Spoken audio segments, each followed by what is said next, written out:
السلام علیکم ورحمۃ اللہ وبرکاتہ۔ الحمد للہ رب العالمین والصلاة والسلام علی اشرف الانبیاء والمرسلین محمد وعلی آلہ وصحبہ اجمعین وبعد۔ قال اللہ تعالی فی القرآن المجید والفرقان الحمید۔ اعوذ باللہ من الشیطان الرجیم، بسم اللہ الرحمن الرحیم۔ رب اشرح لی صدری ویسر لی امری واحلل عقدۃ من لسانی یفقہوا قولی۔ محترم ماؤں اور بہنوں، آج کے درس میں ہم لوگ اربعینہ کی حدیث نمبر 10 کو سمجھیں گے انشاءاللہ تعالی۔ عن ابی ہریرہ رضی اللہ تعالی عنہ قال قال رسول اللہ صلی اللہ علیہ وسلم ان اللہ تعالی طیب لا يقبل الا طیبا۔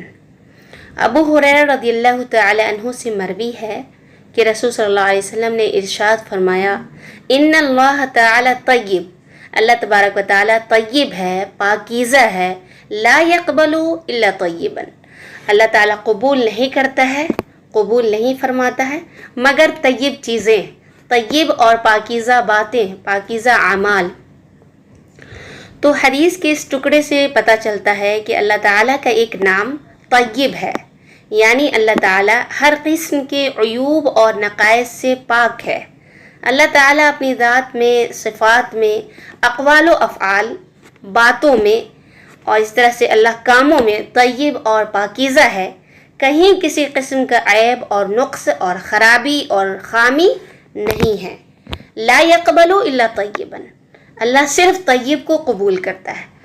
تو اس ٹکڑے سے سمجھ میں آتا ہے کہ اللہ تعالیٰ صرف پاکیزہ چیزیں ہی قبول فرماتا ہے، خواہ وہ اقوال و اعمال ہو، خواہ لوگوں کی، بندوں کی باتیں ہوں یا بندوں کے اعمال ہوں، افعال ہوں، یا صدقات اور زکوٰۃ ہوں۔ اگر اقوال و اعمال شرک سے، ریاکاری وغیرہ سے پاک نہیں تو وہ اللہ تعالیٰ کے نزدیک مقبول نہیں۔ اسی طرح سے صدقات حلال مال سے نہیں بلکہ سود، رشوت، جوا، لاٹری، چوری، غصب یا کسی اور حرام طریقے سے حاصل کردہ ہیں تو ایسے مال کا صدقہ اللہ تعالیٰ کے نزدیک قابل قبول نہیں۔ آگے ہے وَإِنَّ اللَّهَ أَمَرَ الْمُؤْمِنِينَ بِمَا أَمَرَ بِهِ الْمُرْسَلِينَ کہ اللہ تبارک و تعالیٰ نے مومنوں کو انہی امور کا، انہی باتوں کا حکم دیا ہے، انہی چیزوں کا مکلف بنایا ہے جن کا حکم اللہ نے رسولوں کو دیا، رسولوں کو جن کا حکم دیا۔ تو اللہ تعالیٰ نے رسولوں کو کن چیزوں کا حکم دیا؟ حدیث میں آگے ہے فقال تعالیٰ، چنانچہ اللہ تبارک و تعالیٰ کا فرمان ہے یا ایھا الرسل کلوا من طیبات واعملوا صالحا، یا ایھا الرسل، اے رسولو، کلوا من طیبات، پاکیزہ چیزیں کھاؤ۔ تو اللہ تعالیٰ نے کن چیزوں کا حکم دیا رسولوں کو؟ پاکیزہ کھانے کا۔ واعملوا صالحا، اور نیک اعمال کرنے کا حکم اللہ نے رسولوں کو دیا۔ وقال تعالی، اسی طرح سے اللہ تبارک و تعالی نے مومنوں کو حکم دیا یا ایھا الذین آمنوا، اے مومنوں، اے ایمان والو، کلوا من طیبات ما رزقناکم، ہم نے جو تجھے رزق دیا ہے، ہم نے جو تمہیں عطا کیا ہے اس میں سے طیبات، پاکیزہ چیزیں کھاؤ۔ تو رسولوں کو اور ان کی امتوں کو پاکیزہ رزق کھانے کا اللہ تعالیٰ نے حکم دیا ہے، اور رزق نعمت ہے، تو رزق کے بعد اللہ نے حکم دیا کہ اس نعمت کو کے شکرانے کے طور پہ اعمال کرو، اللہ تعالیٰ کے اوامر کو بجا لاؤ، اللہ تعالیٰ کی اطاعت کرو، اس کے احکام کو مانو اور اس کے نواہی سے بچو۔ گویا کہ اگر کوئی انسان اللہ تعالیٰ کا حکم نہیں مانتا ہے تو وہ اللہ تعالیٰ کی نعمتوں کا انکار کرتا ہے اور کفران نعمت کا مرتکب ہوتا ہے۔ پھر آگے نبی صلی اللہ علیہ وسلم نے ذکر کیا ثم ذکر الرجل یطیل السفر اشعث اغبر یمد یدیہ الی السماء یا ربی ومطعمه حرام ومشربه حرام وملبسه حرام وغذی بالحرام فأنى يستجاب لذلك۔ پھر نبی صلی اللہ علیہ وسلم نے ایک ایسے انسان کا ذکر کیا یطیل السفر، جو طویل سفر میں ہے، جو لمبے سفر میں ہے، اشعث اغبرا، پراگندہ حال اور گرد و غبار سے اٹا ہوا ہے. یمد یدیہ الی السما، جو اپنے دونوں ہاتھوں کو آسمان کی طرف اٹھائے ہوا ہے، پھیلائے ہوئے ہے، اور کہہ رہا ہے یا رب یا رب، اے میرے رب، اے میرے رب. ومطعمہ حرام، اور حالت یہ ہے کہ اس کا کھانا حرام ہے. ومشربہ حرام، اس کا مشرب، اس کا پینا بھی حرام ہے. وملبسہ حرام، اس کا لباس، اس کا پہناوا، اس کے کپڑے حرام ہے. وغذی بالحرام، اور اس کی پرورش و پرداخت حرام کھانوں کے ذریعے ہوئی ہے. فأنى يستجاب لذلك، تو اس کی دعا کیسے قبول ہو. تو یہاں پہ نبی صلی اللہ علیہ وسلم نے ان اسباب کا ذکر کیا ہے، ان وجوہات کا ذکر کیا ہے جو دعا کی قبولیت کا ذریعہ ہیں، جو دعا کی قبولیت کی وجہ بنتی ہیں. اور اسی طرح سے نبی صلی اللہ علیہ وسلم نے اس بڑی وجہ کا ذکر کیا ہے جو دعا کی قبولیت میں رکاوٹ ہے، جو مانع ہیں. تو دعا کی جو وجوہات ہیں دعا کی قبولیت کا، اس میں سے سب سے پہلا جو نبی صلی اللہ علیہ وسلم نے ذکر کیا، یہ طیل السفر، کہ وہ طویل سفر میں ہے.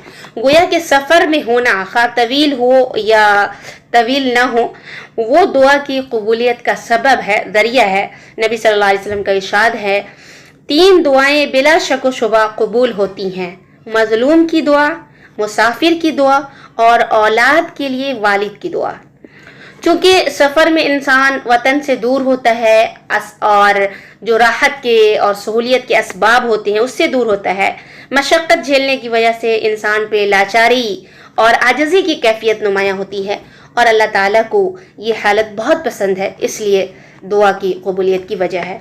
دوسرا جو نبی صلی اللہ علیہ وسلم نے اس حدیث میں ذکر کیا دعا کی قبولیت کا، وہ ہے اشعث اغبرہ، کہ لباس اور شکل و صورت کی پراگندگی اور غبار آلودگی جو ہے، یعنی انسان کا اٹا ہونا غبار میں، تو یہ بھی دعا کی قبولیت کی ایک وجہ ہے. اس لیے کہ انسان عاجزی میں اللہ تعالیٰ سے دعا کرتا ہے، اور جب انسان کو حاجت ہوتی ہے تو صرف اس حاجت کی طرف انسان حریص ہوتا ہے اور اپنے لباس کی طرف، اپنی حالت کی طرف توجہ نہیں دیتا ہے. تیسری چیز جو نبی صلی اللہ علیہ وسلم نے یہاں پہ دعا کی قبولیت کی ذکر کی، یمد یدیہ الی السما، کہ اس کے ہاتھوں کا آسمان کی طرف پھیلانا، آسمان کی طرف دونوں ہاتھ کا اٹھانا. اور نبی صلی اللہ علیہ وسلم کا فرمان ہے اللہ تعالیٰ بہت حیادار اور نہایت کریم ہے. جب بندہ اپنے دونوں ہاتھ اس کی طرف اٹھاتا ہے تو اللہ تعالیٰ کو انہیں خالی اور نامراد واپس کرنے سے حیا آتی ہے. تو گویا کہ ہاتھ اٹھا کر دعا مانگنا بھی یہ دعا کی قبولیت کی ایک وجہ ہے. اور اسی طرح سے چوتھی وجہ جو اس میں ذکر ہے وہ یا رب، یعنی اللہ تعالیٰ کے وسیلہ کے ذریعے، اللہ تعالیٰ کے نام، اللہ تعالیٰ کے اسماء اور صفات کے ذریعہ وسیلہ بنانا، یہ بھی دعا کی قبولیت کی وجہ ہے کہ انسان صفات کو وسیلہ بنائے. حدیث میں ہے وہ شخص کیا کہہ رہا تھا، یا رب یا رب، گویا کہ اللہ کی ربوبیت کا وسیلہ دے رہا تھا. اور اللہ عز و جل کا ارشاد ہے وَلِلَّهِ الْأَسْمَاءُ الْحُسْنَى فَادْعُوهُ بِهَا، اللہ کے اچھے اچھے نام ہیں، لہذا ان ناموں کے واسطے اللہ سے دعا کرو. اور قرآنی دعاؤں پر غور کرنے سے معلوم ہوتا ہے کہ اکثر دعائیں ربنا سے شروع ہوتی ہیں، اور تو ہمیں وسیلہ کے ذریعے اللہ تعالیٰ سے دعا مانگنی چاہیے، دعا قبول ہوتی ہے اس سے. جیسے کہ اللہ سے کہیں کہ اللہ تو غفور ہے، تو ہمیں بخش دے، تو رحیم ہے، تو ہم پہ رحم کر، اور تو ہماری دعاؤں کو سننے والا ہے، تو سمیع ہے، تو میری دعاؤں کو سن لے. تو اس طرح سے اللہ تبارک و تعالیٰ کو محبوب ہے اس طرح سے مانگنا، اور اللہ تعالیٰ نے کہا ہے جیسا کہ ہم نے آیت سنی ابھی، تو اس سے دعا قبول ہوتی ہے. پانچویں چیز جو نبی صلی اللہ علیہ وسلم نے اس میں بتایا ہے، دعا میں اصرار اور تکرار کرنا، اور عزم اور قطعیت کے ساتھ مانگنا، بار بار ایک ہی چیز کو تاکید کے ساتھ کرنا. جیسا کہ حدیث میں وہ شخص جو ہے اپنے مطلوب کا اور جو چیز وہ مانگ رہا ہے اس کا مکمل حریص ہے، اور بار بار کہہ رہا ہے یا رب یا رب، مطلب اصرار کر کے کہہ رہا ہے. اور نبی صلی اللہ علیہ وسلم کی بھی یہ سنت تھی کہ آپ ایک دعا کو 3 بار دہرایا کرتے تھے. حدیث میں دعا کی قبولیت میں پائی جانے والی جو رکاوٹیں ہیں، تو اس میں اہم رکاوٹ کا ذکر ہے، اس کا بیان ہے، اور وہ ہے حرام خوری، حرام کھانا. جو تمام رکاوٹوں میں سب سے زیادہ خطرناک ہے۔ یہ الگ بات ہے کہ حرام خوری اور حرام کھانے کی وبا جو ہے یہ بہت زیادہ عام ہوتی جا رہی ہے مسلمانوں میں، اور افسوس تو تب ہوتا ہے جب ہم جانتے ہیں کہ فلاں انسان حرام کھاتا ہے اور اس سے بہت زیادہ ملنا ہے یا اس سے تعلق کو کم نہیں کرتے ہیں اور ایسے گھرانوں میں کھاتے ہیں، جبکہ ایسے لوگوں کے کھانے کو نہیں کھانا چاہیے، ان سے دوری بنانی چاہیے۔ دوری بنانے کا مطلب یہ نہیں کہ بدسلوکی کرنا، لیکن دوری اختیار کرنی چاہیے، اس لیے کہ اگر آپ برائی کوئی کر رہا ہے اس کے ساتھ بالکل عام لوگوں کی طرح مل رہا ہے، تو گویا کہ آپ برائی کو رواج دینے میں آپ اس کے ساتھ ہیں اور آپ اس سے مطمئن ہیں یا خوش ہیں اور نبی صلی اللہ علیہ وسلم کی حدیث ہے کہ اگر آپ کسی کو من رأى منکم منکرا، اگر کسی کو برائی کرتے دیکھتے ہیں فلیغیرہ بیدہ، تو ہاتھ سے روکیں، اور ہاتھ سے نہیں روک پاتے ہیں فبلسانہ، تو زبان سے، اور زبان سے بھی نہیں روک سکتے ہیں تو کم از کم دل میں برا جانیں، وذالک اضعف الایمان، اور یہ دل میں برا جاننا یہ کمزور اور درجے کی ایمان ہے۔ تو اس کا مطلب ہے کہ ان کے ساتھ گھلنا ملنا، یہ دل میں بھی ہم برا نہیں جان رہے ہیں، تبھی آرام سے مل رہے ہیں۔ دوسری رکاوٹ جو دعا کی قبولیت میں جو دوسری رکاوٹ ہے جو دعا کو قبول ہونے سے روکتی ہے، وہ ہے واجبات کو چھوڑنا اور محرمات کا ارتکاب کرنا۔ اللہ نے جن کاموں کا حکم دیا ہے ان کو چھوڑ دینا اور حرام کاموں کا ارتکاب کرنا۔ تیسری رکاوٹ دعا کی قبولیت میں ہے جلد بازی کرنا اور کہنا کہ میں نے دعا کی اور میری دعا قبول نہیں ہوئی، یہ کہنا کہ دعا کی، اس لیے کہ اللہ تعالیٰ جانتا ہے اور وہ کب دعا قبول ہونی چاہیے، کس صورت میں قبول ہونی چاہیے، یہ اللہ تبارک و تعالیٰ کو زیادہ معلوم ہے، جیسا کہ صحیح بخاری کی روایت سے یہ پتہ چلتا ہے کہ جلد بازی کرنا بھی یہ رکاوٹ ہے ایک۔ اور چوتھی رکاوٹ گناہ یا رشتے توڑنے کی دعا کرنا ہے۔ صحیح مسلم کی روایت میں ہے کہ گناہ یا رشتے توڑنے کی دعا کرنا بھی یہ دعا قبول نہیں ہوتا ہے۔ کوئی انسان یہ دعا کرے کہ میں فلاں اللہ مجھے فلاں گناہ کرنے کی طاقت دے، یا مجھے توفیق دے کہ میں یہ کام کر سکوں، یا میں فلاں سے بات نہیں کر سکوں، مجھے اس کی توفیق دے، تو یہ بھی عدم قبولیت کی وجہ ہے۔ اور ایک بات جو یہاں سمجھنے کی ہے کہ دعا کی قبولیت صرف یہی نہیں ہے کہ بندہ جو کچھ مانگ رہا ہے اسے اسی طرح سے وہ چیز مل جائے، بے عین ہی ویسے ہی مل جائے، بلکہ اس کے دوسرے بھی انداز ہیں جو حدیث میں ذکر کیے گئے ہیں۔ اللہ کے رسول صلی اللہ علیہ وسلم نے فرمایا، زمین پر جب کوئی مسلمان اللہ تعالیٰ سے دعا کرتا ہے تو اللہ تعالیٰ اسے وہ چیز عطا فرما دیتا ہے یا اس جیسی کوئی مصیبت ٹال دیتا ہے، بشرطے کہ اس نے گناہ یا قطع رحمی کی دعا نہ کی ہو۔ ایک شخص نے کہا، تب تو ہم بہت دعا کریں گے، تب تو ہم بہت دعا کریں گے۔ آپ صلی اللہ علیہ وسلم نے فرمایا، اللہ بہت دینے والا ہے۔ اور مستدرک حاکم کی روایت میں قبولیت کا ایک اور انداز مروی ہے، وہ یہ ہے کہ اللہ تعالیٰ اسی جیسا اجر و ثواب اس کے لیے ذخیرہ فرما دیتا ہے۔ تو ضروری نہیں کہ ہم جو دعا مانگ رہے ہیں وہی دعا قبول ہو، اللہ تعالیٰ کو زیادہ معلوم ہے کہ وہ ہمارے حق میں کتنا بہتر ہے، یا پھر یہ کہ سیم چیز ہے، جیسے کوئی کلاس میں پوزیشن کے لیے کوئی بچہ مانگ رہا ہے تو اسے ایک ہی پوزیشن ہے، سارے بچے مانگ رہے ہیں، تو یہ بھی چیز ہے۔ تو اللہ تعالیٰ زیادہ جانتا ہے کہ کس کو کیا دینا چاہیے، کیا کب دینا مصلحت ہے، اور اللہ تعالیٰ کی مصلحت متقاضی ہوگی تو اللہ تعالیٰ دیتا ہے، اور نہیں تو اللہ تعالیٰ سیم چیز نہ دے کے کبھی ثواب لکھ دیتا ہے، کبھی کوئی مصیبت ٹال دیتا ہے، کبھی کوئی دوسری چیز دے دیتا ہے۔